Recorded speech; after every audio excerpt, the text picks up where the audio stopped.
El Pleno, al completo, ha celebrado el triunfo de la policía francesa contra el enemigo común. El país vive su luto sin bajar la guardia y con la fortaleza de la unidad social y política que desde el primer momento todos los franceses, del primero al último, han otorgado a los máximos dirigentes de su país en la crisis más grave de su historia reciente. Produce sana envidia observar cómo nuestros vecinos se sobreponen al dolor por encima de las legítimas diferencias políticas, en vez de aprovechar estas para hacer campaña electoral y desacreditar al gobierno de turno con una campaña de acoso y derribo, responsabilizándoles de la tragedia. Vienen a la memoria las conductas menos ejemplares que padecimos en España con el no a la guerra, la jornada de reflexión tras el 11M o las matanzas de ETA. Nada más lejos de lo que ocurre en Francia. En los últimos días, François Hollande se ha dado la mano con Nicolas Sarkozy, con Ségolène Royal, con Marine Le Pen, con todos juntos entonaban la marsellesa para conjurar el dolor producido por el terror. Hoy mismo, en España, desde Podemos, Miguel Urbán ha justificado la inmolación de terroristas por la mala gestión de Occidente. Desde las filas socialistas se ha condenado la actuación del gobierno central al no desvelar sus planes para Siria en el conjunto de la Unión Europea y de la OTAN. Y se echa en falta la contundencia del gobierno, que no quiere que lo que haga hoy le pase factura electoral mañana. Sexta W, en estos duros momentos surge una pregunta. De haber ocurrido los atentados en España, ¿habrían reaccionado nuestros dirigentes de igual manera que los franceses? Editorial con Eduardo García Serrano.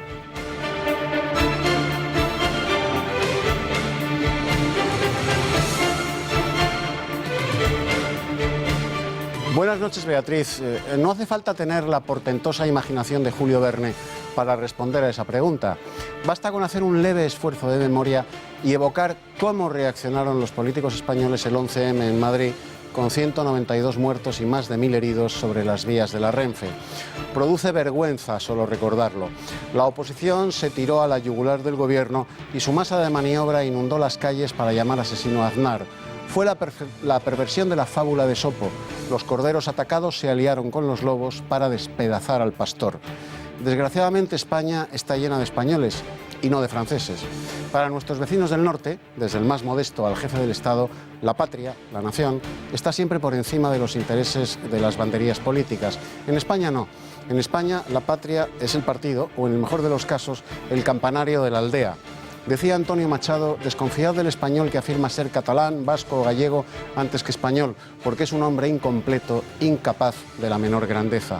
Por eso Francia es tan grande, porque los franceses ponen a la patria antes que el gentilicio de su pueblo, de su aldea o de su región, y por lo tanto sus políticos también ponen a la patria por encima del partido.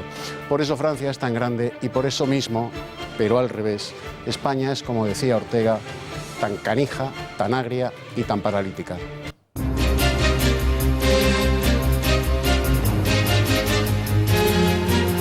Estamos avanzando en la línea adecuada. Lo que hemos de hacer es llegar al final del camino. Con estas declaraciones, el presidente de Esquerra, Oriol Junqueras, dejaba abierta la puerta a un posible acuerdo de investidura entre Junts pel Sí y la CUP.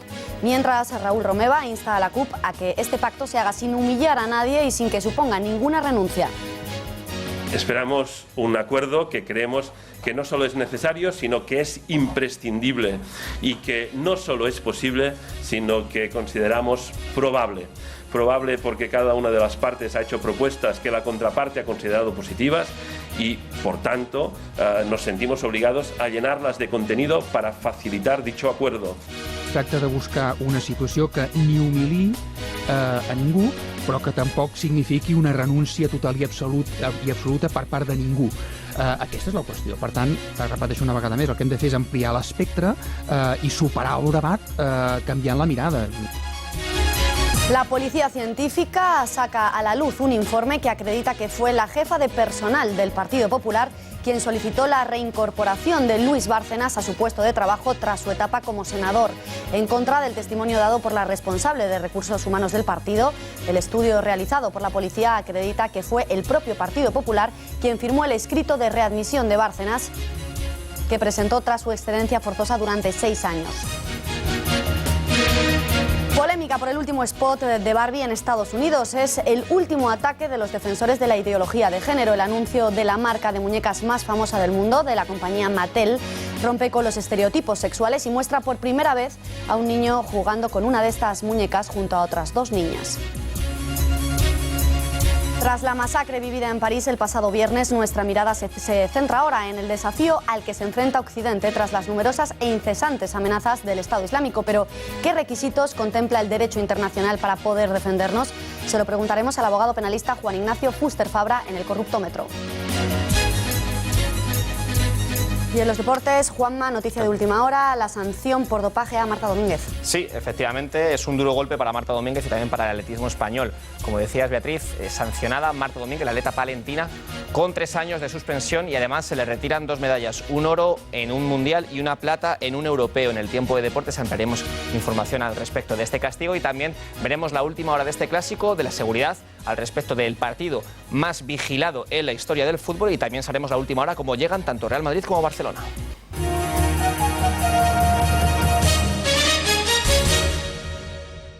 Abdelhamid Abaoud, el yihadista belga considerado autor intelectual de los atentados en París, en los que fallecieron 130 personas, murió en el asalto policial de ayer en el piso de Saint-Denis. El cuerpo estaba acribillado por las balas y sus huellas dactilares es lo que ha permitido la identificación del cuerpo. Así lo ha confirmado la Fiscalía francesa este jueves, pese a que ya lo había adelantado el Washington Post. El ministro del Interior francés ha asegurado que Abaoud estaba detrás de 4 de los 6 atentados frustrados por Francia desde la primavera. Cazeneuve ha detallado que habría planeado los ataques contra iglesias cristianas y que podría también haber estado detrás del asalto a un tren en agosto que se frustró por la intervención de 3 viajeros. Durante el asalto falleció también la prima del cerebro de los atentados, Hasna Aizbulen, primera mujer kamikaze que se inmola en territorio europeo. La joven de 26 años que hizo estallar su cuerpo tenía nacionalidad franco-marroquí, estaba obsesionada con unirse a la yihad y tenía su propio negocio inmobiliario en París. Después de que la policía entrara en el piso de Saint-Denis, las fuerzas de seguridad indicaron a Hasna que levantara las manos. Mientras tanto, ella pedía ayuda con la intención de que se acercaran hacia ella y el estallido del cinturón de explosivos que llevaba puesto pudiera quitarles la vida. Finalmente, la terrorista activó los artefactos y voló por los aires. Hemos tenido acceso a las conversaciones de ese momento.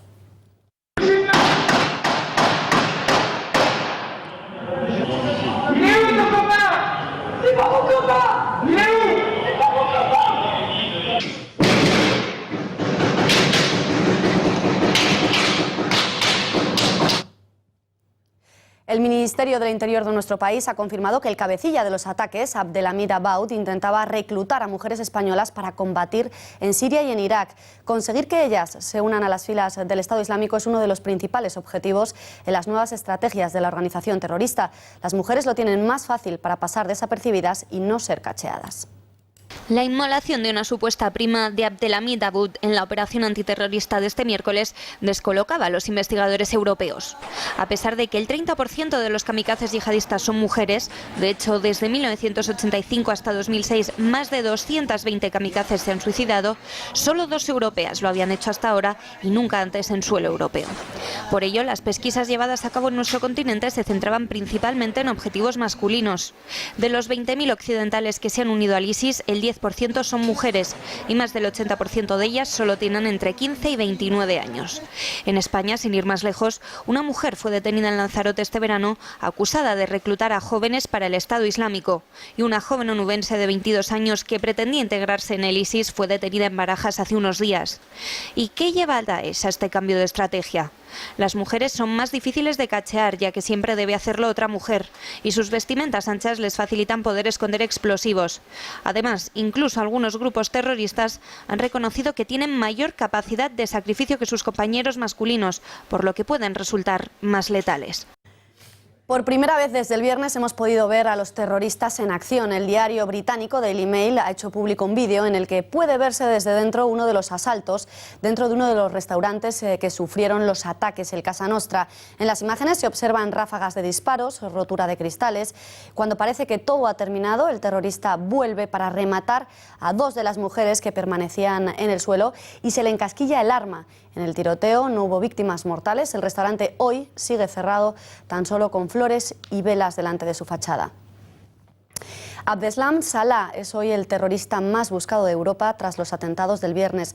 Casi una semana después de los ataques y tras la espectacular operación policial desarrollada en Saint-Denis, las fuerzas de seguridad francesas siguen buscando a ese terrorista Abdeslam que huyó del país tras la masacre. Considerado el jefe de los tres comandos, huyó del lugar del ataque en un Clio que abandonó el distrito 18 de la capital francesa. Tras confirmarse la muerte del presunto cerebro de los atentados, Abdelhamid Abaoud, las autoridades galas han alertado a las policías europeas para que extremen la vigilancia en las fronteras, sobre todo fijándose en un Citroën Sara, que es el coche en el que podría viajar el yihadista. La policía francesa ha distribuido una imagen que se corresponde con la nueva identidad del terrorista francés, en la que aparece con gafas y un nuevo peinado y que respondería al nombre de Bagli Yassim.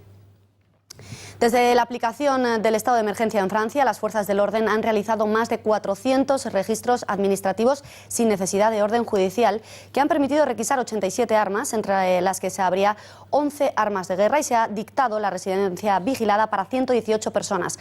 Para conocer la última hora de las investigaciones, conectamos con la redacción de Gaceta.es. Juan Ernesto Fluger, buenas noches. ¿Cuáles son las últimas novedades a las 8:11 de la tarde? Buenas noches, Beatriz. Bueno, aparte del cambio de imagen de Abdeslam y la confirmación definitiva de que murió en los tiroteos en Saint-Denis Abaoud, además tenemos que se ha desvelado que la colaboración del Mossad fue muy importante para la localización y neutralización de Abaoud, del cabecilla de todos estos comandos yihadistas, y además ahora os voy a dar un nombre que creo que en los próximos días será importante tener en cuenta: Mohamed Koualet. Mohamed Koualet es un especialista en explosivos, viejo conocido de la policía belga y de la policía francesa por tráfico de drogas y por tráfico de sustancias explosivas, que tenemos la confirmación, pronto tendrán toda la información en Gaceta.es, de que ha entrado en territorio español y está siendo buscado. Conduce un Volkswagen Golf de color blanco y entró a través de la frontera de Hendaya. Pues muchísimas gracias, Fluger. Cualquier novedad, ya lo sabes, nos pides paso. Buenas noches. Buenas noches. El primer ministro francés, Manuel Valls, ha comparecido de nuevo ante la Asamblea francesa y ha anunciado que se eleva el nivel de alerta y se amplía el estado de emergencia hasta el próximo mes de febrero.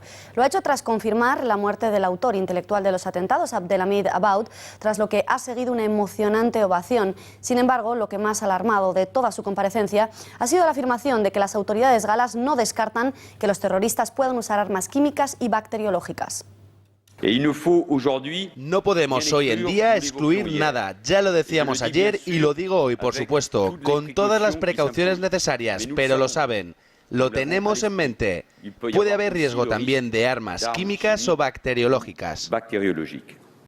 Ellos son realmente malos, papá, y tienen pistolas. Es la reflexión de un niño pequeño tras los brutales atentados de París. Su padre intenta tranquilizarle asegurando que Occidente tiene flores y velas para protegerle ante la perplejidad del pequeño, que no acaba de creerse el argumento de su progenitor, que finalmente consigue convencerle. Tu comprends ce qui s'est passé? Tu comprends pourquoi ces gens ils ont fait ça? Oui, parce qu'ils sont très méchants. Les méchants, c'est pas très gentil, les méchants. Ils ont les pistolets, ils peuvent nous tirer dessus parce qu'ils sont très méchants, papa. C'est pas grave, ils ont des pistolets, nous on a des fleurs. Bah les fleurs, ça fait rien, c'est pour. Si regarde, tu vois, tout le monde pose des fleurs. Oui. C'est pour combattre les pistolets. C'est pour protéger. Voilà. Et les bougies aussi. C'est pour ne pas oublier les gens qui sont partis. Hein. C'est pour nous protéger les fleurs et les bougies. Oui.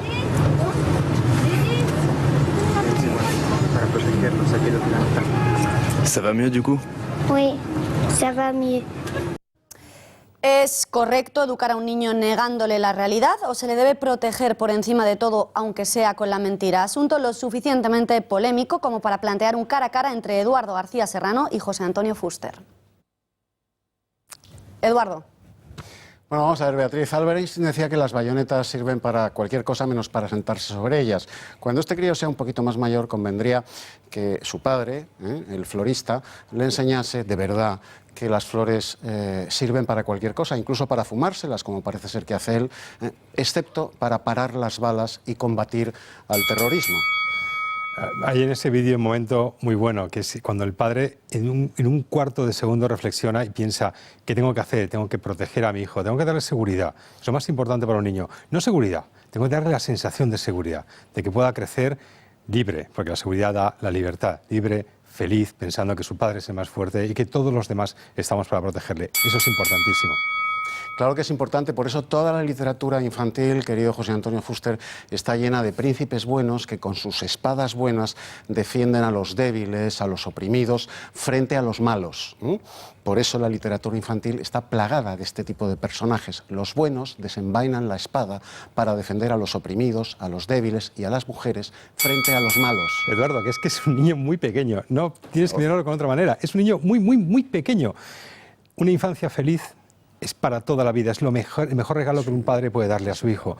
Pues entonces, por favor, no le empecemos a amargar la vida, ni lo convirtamos en un cínico, no le convirtamos en un... Incluso puede ser que de otra manera en un cobarde. No lo hagamos. Menos de una semana después de los ataques de París en los que murieron 130 personas, Boko Haram mata a otras 52 personas en Nigeria y lo hace a través de 2 chicas adolescentes que se inmolaron en un concurrido mercado en la ciudad de Kano, en el norte del país. Se trata, por tanto, de un ataque islamista como los perpetrados en la capital francesa. Solo en lo que va de año, Boko Haram ha asesinado a más de 3.000 personas y hasta el 13 de noviembre más de 200.000 cristianos habían sido asesinados a manos del terror islamista. Sin embargo, pocos, por no decir ninguno, son los medios que informan de esta masacre. Eduardo, ¿cómo es posible que estos atentados no tengan repercusión mediática frente a el máximo despliegue mediático que sí que se cubre con los atentados de París? Beatriz, el periodista que narró sobre el terreno el terrible accidente ferroviario del Expreso de Andalucía terminaba su crónica con la célebre afirmación que ha pasado por derecho propio a la antología del disparate periodístico, que decía: afortunadamente todos los muertos viajaban en tercera. Un siglo después resulta que tenía razón, porque para Occidente hay muertos de tercera, como son los 200.000 cristianos que han sido asesinados ya en Siria o las 52 víctimas de Boko Haram ayer en Nigeria. Afortunadamente, hubiera titulado el cronista del Expreso de Andalucía: todos los muertos eran cristianos y negros subsaharianos. Es atroz, ¿verdad? Pero es real. Los cristianos, blancos, negros, amarillos o cobrizos, no cotizan en el parqué informativo occidental, que es el único capaz de concienciar y movilizar a las sociedades. Sus asesinatos cotidianos no conmueven a la opinión pública. Su martirio en Siria o en Nigeria no llena las calles de Europa de manifestaciones. Nadie se pone una pegatina en el pecho ni se pinta un lema en la frente equivalente al Je suis Charlie Hebdo o Je suis París, porque lo que habría que escribir en justa correspondencia es sencillamente: yo soy cristiano.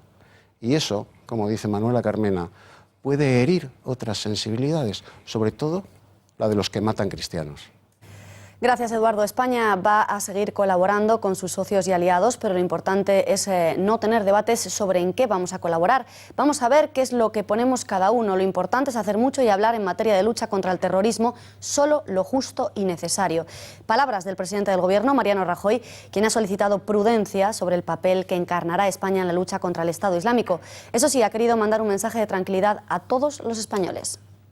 Lo que le conviene a España, en mi opinión, ahora es serenidad, seguridad, certidumbre, experiencia y conocimiento de lo que tenemos por delante. Tenemos que perseverar en lo que estamos haciendo. Y me gustaría dar, para terminar esta parte de mi intervención, un mensaje a los españoles. Un mensaje de tranquilidad. Nadie está a salvo de que pueda ocurrir algo, pero creo que en este momento podemos estar tranquilos. Más contundentes se muestran desde Ciudadanos. Su líder, Albert Rivera, ha manifestado hoy su disposición a que se manden tropas sobre territorio sirio en caso de ser necesario. Y hoy Pablo Iglesias ha reiterado su disponibilidad a colaborar en materia de lucha antiterrorista, a pesar de no haber suscrito el pacto antiyihadista. Para el secretario general de Podemos es más lo que une al resto de partidos a su formación en la lucha del Daesh que lo que les separa. Seguimos con nuestra propuesta de un Consejo de Paz, pero no vamos a establecer ningún tipo de límite. A cualquier reunión a la que se nos convoque, nosotros acudiremos con nuestras propuestas. Creo que es más lo que nos une que lo que nos separa. Declaraciones sorprendentes a tenor de lo que afirman otros miembros de su partido. Es el caso de Miguel Urbán, quien ha justificado que haya terroristas que se inmolan al considerar que Occidente ha fallado. Tras sus polémicas declaraciones, Urbán ha tenido que pedir perdón. Yo creo que son elementos estructurales en donde hemos fallado, no solo en la seguridad, no solo en las agencias de información, se ha fallado también en estructurar a mucha gente que no ve otra salida que inmolarse en un sitio. Una semana después de los atentados de París, los dirigentes europeos no especifican si enviarán tropas terrestres sobre suelo sirio, la única solución, según los expertos, para acabar de manera efectiva con el Estado Islámico. Eduardo, ¿por qué Occidente es reacia a poner bota sobre terreno sirio? ¿Qué crees? La negativa de las naciones occidentales a desplazar tropas sobre el territorio ocupado por el ISIS en Siria supone la renuncia previa a la derrota militar absoluta del Estado Islámico. Las operaciones de bombardeo aeronaval, por muy numerosas, devastadoras y desmoralizadoras que resulten, nunca son determinantes en la resolución de un conflicto armado. Son un apoyo esencial que ablanda el terreno y aterroriza al enemigo, al que al final es siempre la infantería la que acaba por sacarlo de sus madrigueras para ponerlo de rodillas y hacer que se rinda o muera. Es así desde Troya hasta Siria, pasando por todos los conflictos bélicos que ha padecido la humanidad. Pagados, por cierto, con un alto precio de sangre, que es el que las naciones occidentales no quieren abonar porque los soldados muertos cotizan siempre a la baja en las urnas.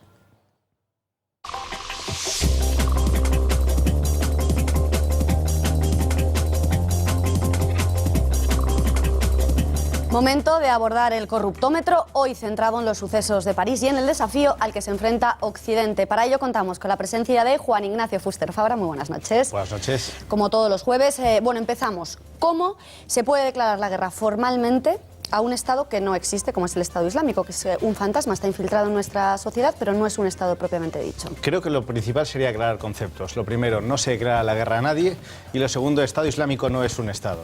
Lo que se va a hacer, básicamente, es una intervención frente a un grupo terrorista, que es atípico porque no es lo que hemos estado observando últimamente, ya que tiene una estructura muy organizada, muy jerarquizada, que incluso tiene apariencia de ejército, pero recordemos que no es un ejército porque no forma parte de ningún Estado, por lo tanto, es básicamente una intervención contra un grupo terrorista. ¿Y tiene la OTAN, la ONU, la Unión Europea, tienen contemplado este escenario? Porque decías, es atípico, no ha ocurrido antes. ¿Hay alguna manera de enfrentarse a este desafío? Bueno, ya hubo una pequeña modificación con el conflicto de los Balcanes, en el caso de Serbia, y ya sí que es verdad que se ha ido modificando y se ha ido realizando una serie de actuaciones respecto a la OTAN y la propia Unión Europea, en la cual se contempla la posibilidad de que una fuerza internacional actúe frente a un grupo terrorista de este carácter organizado y de un carácter mucho más grande de lo que hemos estado observando últimamente, y que obviamente sí que se puede intervenir directamente contra ellos con fuerzas armadas y con una especie de intervención de guerra, intervención bélica. Vale, eso respecto a lo que dice la OTAN, la ONU, pero ¿qué requisitos se contemplan ahora, se le exigen a un país para poder bombardear y por otro lado invadir o incluso hacer incursiones terrestres en otro país? Lo que tendríamos que atenernos es a los tratados internacionales, en este caso a lo que dice la propia Carta de las Naciones Unidas, que en el artículo 51 ya se especifica que puede existir la posibilidad de emplear la fuerza frente a una amenaza de un Estado o un grupo de Estados, y también lo que se manifiesta en el artículo número 5 de la OTAN. Al final, estos dos artículos lo que están remarcando es que si existe una posibilidad de amenaza, el Estado que ha sido en este caso agredido puede atacar, puede en este caso devolver, digámoslo de una manera básica, ese ataque que ha sufrido, repelerlo y en este caso tomar medidas para intentar frenar las agresiones que están sufriendo. ¿Pero lo puede hacer unilateralmente o necesita, digamos, el permiso del resto de países miembros que hayan firmado esos tratados? Por ejemplo, para que España pudiera sumarse, que es muy interesante, tiene que venir avalado de una manera jurídica, con un mandato internacional y con una cobertura legal. Es decir, si por ejemplo el Consejo de las Naciones Unidas da su beneplácito y da su aprobación a que se haga una incursión militar para parar esta lacra, como es el Daesh, y existe un consenso entre los socios que tendría para hacer la intervención, hay una organización reglada y dirigida para hacer esta intervención, y además el Congreso, en este caso los diputados, da también su aval para poder hacer esta intervención, España se puede sumar perfectamente a una intervención. Eso respecto a España, pero imaginemos que el Consejo de la ONU no da su permiso, no da su beneplácito, no todos los miembros están de acuerdo en hacer una incursión. ¿Francia, por ejemplo, puede hacer esa incursión? O... Lo hemos visto cómo lo ha hecho con Rusia. De hecho, sí que existe la posibilidad, todo lo que es las recomendaciones que hace el Consejo, sí que es verdad que tiene un carácter vinculante, tanto en cuanto cuando muestra su conformidad, sí que es verdad que aquellos estados que estén interesados se pueden sumar, pero es verdad que los estados tienen la capacidad para actuar en momentos determinados, en unas situaciones de crisis concretas, incluso no teniendo un beneplácito o siquiera una pronunciación directa del Consejo de las Naciones Unidas. Y en el caso de España, Juan Ignacio, que nos hablabas hace un instante, ¿está España obligada a entrar en guerra si, por los tratados que ha firmado, tanto de la OTAN como de la Unión Europea como de la ONU, está obligada si Francia dice yo quiero que España se implique militarmente en el conflicto en Siria, porque, por ejemplo, yo me voy a implicar y me viene bien que España también lo haga? ¿Estamos obligados, por lo que hemos firmado, a hacerlo? La obligación es tácita, no hay una obligación expresa a intervenir, pero sí que es verdad que en el momento que tenemos todo el conjunto de nuestros socios, y en este caso está todo arreglado a nivel jurídico, legal y con carácter internacional,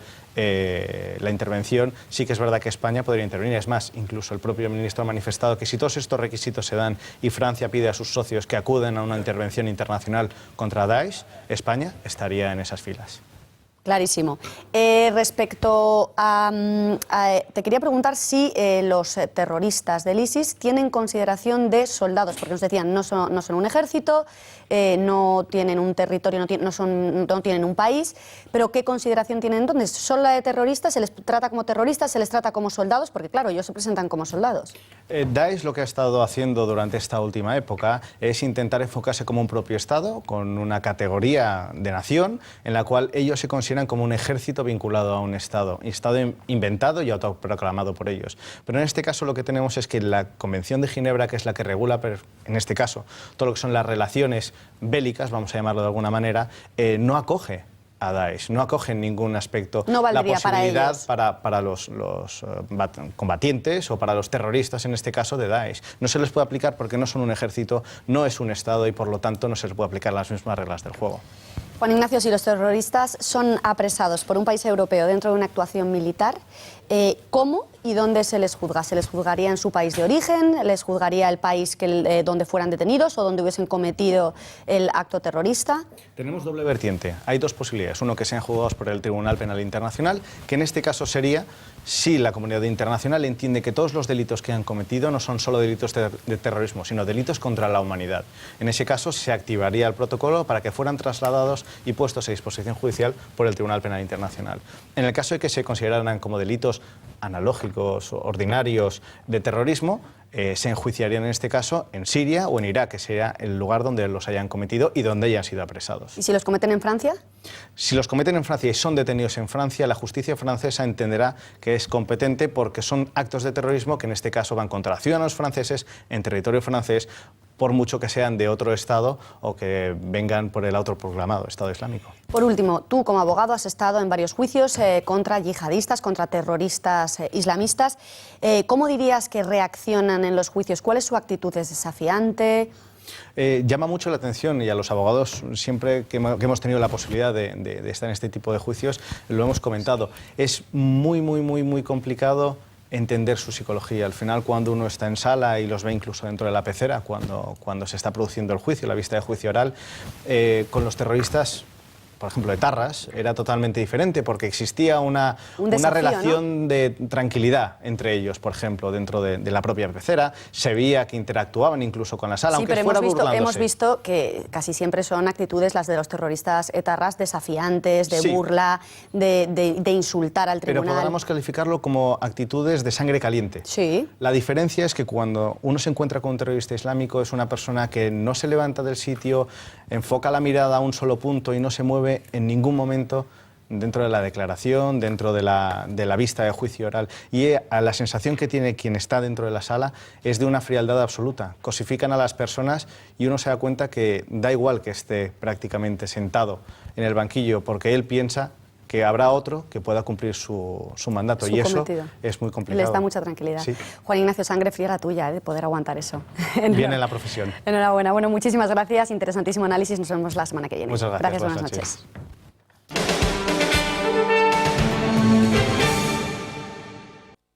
Josep Lluís Trapero, comisario jefe de la Policía Autonómica Catalana, considera que el reclutamiento y la formación de terroristas del Estado Islámico en Cataluña es ajeno a la proliferación de mezquitas y oratorios salafistas. Opinión que choca por lo señalado por las agencias de inteligencia y las fuerzas de seguridad, tanto nacionales como internacionales. Hemos querido ver con datos cuál es la presencia de la comunidad musulmana en España y muy concretamente en Cataluña. Tiene los datos María Matos. María, muy buenas noches, cuéntanos.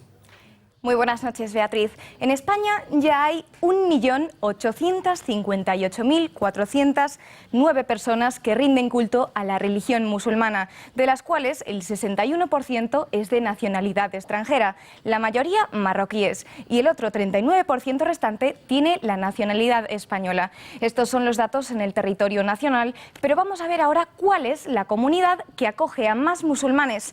Cataluña. En esta comunidad hay más de medio millón de musulmanes, lo que se traduce en el 7% de la población catalana. Vemos que de esas 500.000 personas, 350.000 son de nacionalidad extranjera y 150.000 cuentan con la nacionalidad española. Vamos ahora con los lugares de culto dedicados a esta religión. En España hay 1.177 mezquitas, de las cuales 287 están en la comunidad catalana, es decir, el 24%. Y por último, hemos querido saber también cuántos españoles se han convertido al Islam en los últimos años, pero se desconoce la cifra exacta de conversos al Islam porque, al contrario que la Iglesia Católica, en este credo no hay registros. Pero según la Unión de Comunidades Islámicas de España, habría unos 500.000 españoles convertidos al Islam. Además, según las fuerzas del orden, al menos 149 españoles combaten en el Estado Islámico. Gracias, María. El presidente del PP en Cataluña, Xavier García Albiol, se ha convertido hoy en trending topic por dos declaraciones. La primera ha sido a través de las redes sociales. El dirigente popular afirmaba en Twitter: una semana después del atentado de París, aquí mi opinión. Uno de los grandes problemas de la Unión Europea, decía Xavier García Albiol, es el multiculturalismo, principal causa no integración. Horas más tarde afirmaba tajante que quien no se adapte a los países de acogida debería marcharse a su casa. O sea, si usted viene a España, si usted viene a Europa, lo que tiene que hacer es adaptarse a las costumbres, pero si no lo son, pues usted tiene dos opciones: o adaptar su forma de ser a la forma de vivir y de los valores que tenemos en Europa, o bien se vuelve a su país. Para hablar de todo ello, contamos con el protagonista de estas declaraciones, señor García Albiol. Muy buenas noches. Hola, buenas noches. Antes de nada, ¿a qué se refiere con que el multiculturalismo es uno de los principales problemas de la Unión Europea? Mire, yo llevo mucho tiempo defendiendo que la integración pasa porque aquellas personas que se desplazan a un país, a un tercer país, pueden mantener sus costumbres, pueden mantener su forma de vivir y de actuar, siempre y cuando esas costumbres y esa forma de actuar sea compatible con los valores y con las leyes del país de acogida. Cuando yo afirmo que estoy a favor de la pluralidad y discrepo de la multiculturalidad, me estoy refiriendo a que no me parece razonable el concepto de multiculturalidad cuando se refiere a diferentes comunidades viviendo en un mismo espacio. Esto significa que personas de diferente forma de pensar, de diferentes culturas, de diferentes religiones pueden estar conviviendo en una ciudad, pero cada uno agrupado de acuerdo a sus costumbres. Esto lo que acaba generando son problemas de convivencia, acaba generando problemas de guetos. En cambio, yo apuesto de manera clara por la pluralidad, que significa que cualquier persona en cualquier territorio, en cualquier ciudad, en cualquier país es bienvenida siempre, y puede mantener sus costumbres siempre y cuando éstas sean compatibles a las costumbres y a los valores del país de acogida. ¿Estaría, por ejemplo, usted a favor de prohibir el uso del velo en los lugares públicos? Mire, estamos hablando de cosas distintas. Yo el velo como tal, pues no, de prohibirlo no. Ahora, todas aquellas mujeres que van cubiertas al 100% con su rostro a través de un velo, pues en este caso sí, pero por una cuestión de seguridad, Yo no tanto una mujer que quiera ir con el pañuelo, ahí no tengo ningún tipo de problema, pero aquellas personas que quieren, con la excusa de sus creencias religiosas, cubrirse todo el rostro, taparse la cara, pues ahí sí que yo soy partidario de que en los espacios públicos nadie pueda ir con la cara tapada. La izquierda, la progresía en bloque, se le ha echado al cuello, se ha convertido, decíamos hace unos instantes, incluso en trending topic en Twitter. ¿Por qué cree que reaccionan así con usted, a la vez que son tan melifluos con su condena al terrorismo islamista? Pues mire, porque en este país el buenismo llega a defender posicionamientos que me parecen absolutamente ridículos y callan cuando, pues por ejemplo, algunos intentan a través de teóricos, derechos religiosos o derechos sociales, intentar denigrar, intentar pues vejar, en este caso, a las mujeres, ¿no? Por ejemplo. Entonces, pues oiga, mire, yo como estoy bastante acostumbrado a este tipo de reacciones, tampoco no me sorprende. A mí lo que me importa es lo que piensan los ciudadanos, lo que piensan los vecinos de Cataluña, los ciudadanos de España. Ahora mismo yo estoy aquí, le estoy hablando desde Navarra, que estoy con los compañeros del partido y están encantados con el posicionamiento que he señalado. Y esto es lo que a mí me importa, porque creo que es la defensa de una cuestión que por encima de ideologías, por encima de izquierdas, por encima de ser de izquierda, de derecha, es compartido por una parte muy importante de hombres y mujeres, porque pienso con toda sinceridad que es una cuestión de sentido común. Señor García Albiol, ya por último me gustaría preguntarle qué le parecen las medidas que ha propuesto Hollande, si le parecen adecuadas las medidas pues respecto a controlar fronteras, retirar derechos a algunos ciudadanos, deportar a sus países de origen y un largo etcétera a todo aquel que sea sospechoso de colaborar o de ser un terrorista islamista. Sí, mire, yo comparto y yo apruebo la decisión que ha tomado el presidente socialista de Francia, y es más, yo soy de los que defiende, de los que cree que si para garantizar la seguridad de un país, para garantizar la seguridad de todo un colectivo, hace falta durante un tiempo restringir las libertades, pues oiga, pues para garantizar que nadie atenta contra nuestros valores, contra nuestra seguridad, contra las libertades, pues no hay ningún tipo de problemas. Algunos se escandalizan, ¿no? Pues mire, a mí seguramente tampoco no me gustaría que se dé estas circunstancias de limitación de determinadas libertades, determinados derechos, pero si son necesarios para garantizar la seguridad, yo soy un firme partidario. Señor García Albiol, pues gracias por su claridad, que desde luego es muy poco habitual. Gracias y buenas noches. Encantado, buenas noches.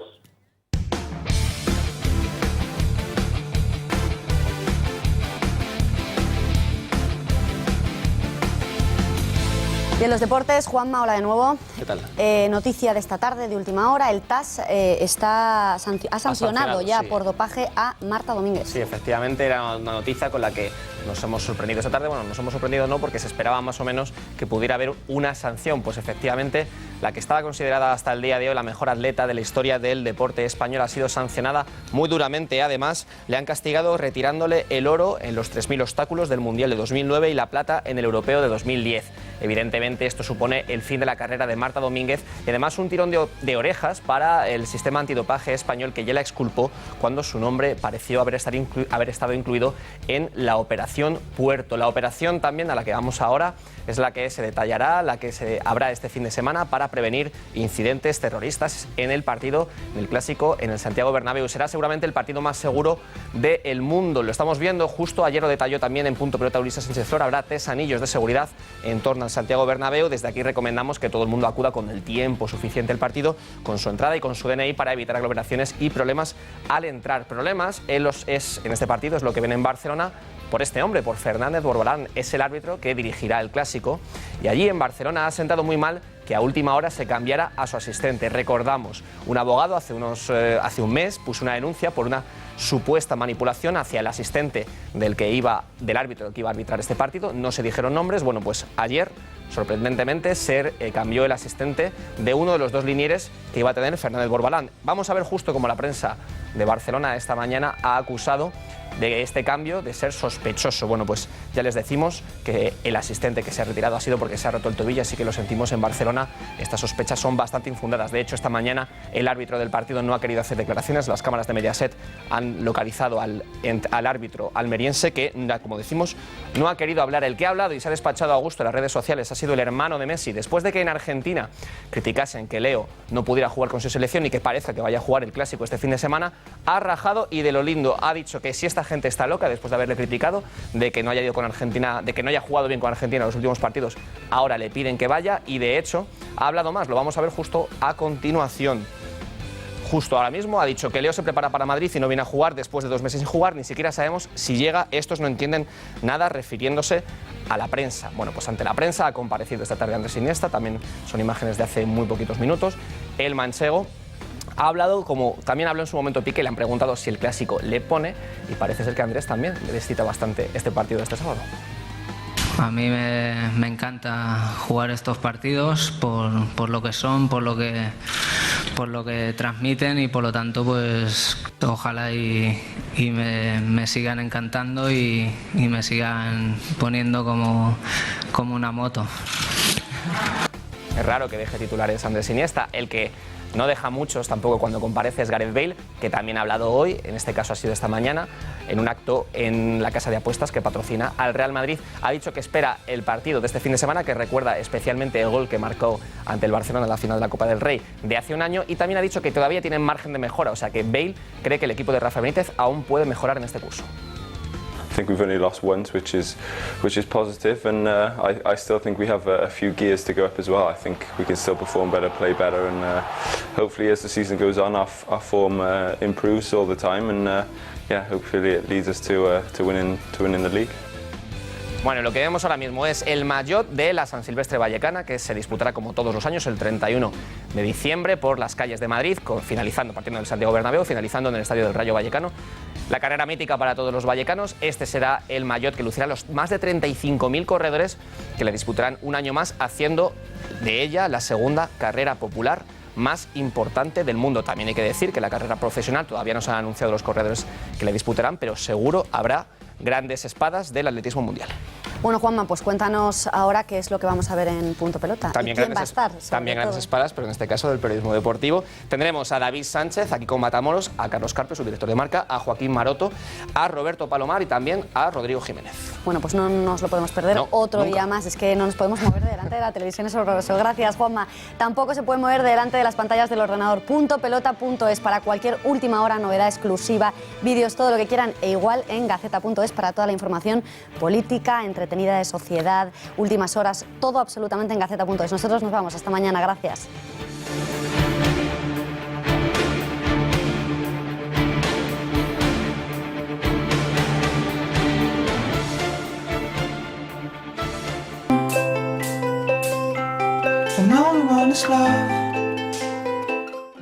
Una velada en Restaurante Portonovo se transformará en un momento especial en nuestros salones o en nuestra terraza, disfrutando de nuestros platos que le evocarán los sabores y las texturas del mar de la tierra de Galicia. Si lo que prefiere es tomarse un aperitivo o disfrutar de una comida informal, podrá hacerlo en nuestras zonas de mesas altas, tanto en el interior como al aire libre.